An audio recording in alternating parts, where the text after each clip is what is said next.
শুরুতে আমরা কি নেব, একটা ভেরিয়েবল নেব, মার্ক।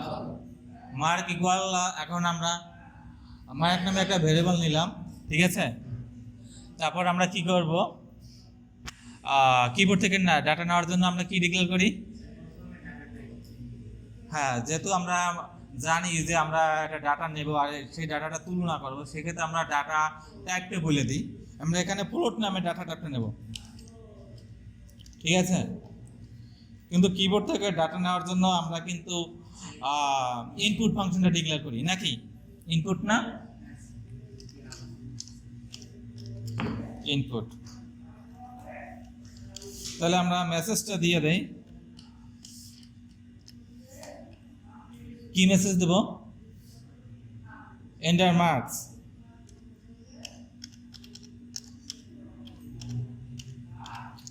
ঠিক আছে, ওকে। এখন কি করব, আমরা মার্কটা আমরা তুলনা করব যে যে মেসেজটা আমি পাস করছি কিনা, তাই না। তাহলে আমরা একটা কন্ডিশন নেব,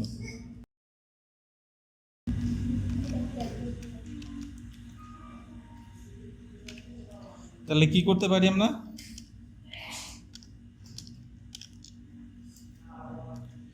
মার্কটা কি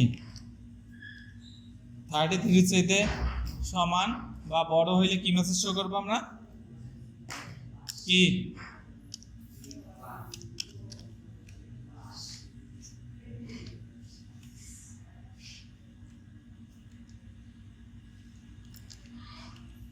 কি হবে, মেসেজ পাস।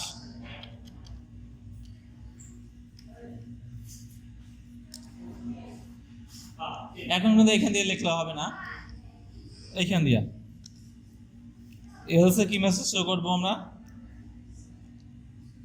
কি মেসেজ শো করবো, কি মেসেজ হবে,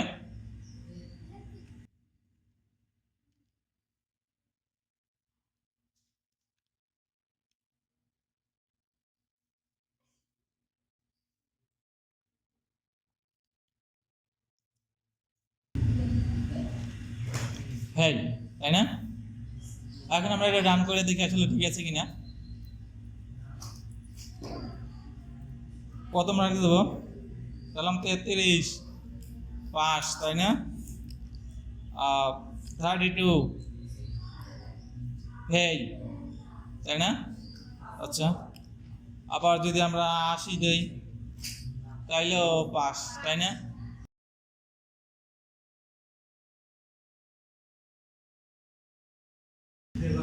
33 দিলে কি হয়, পাস, ঠিক আছে।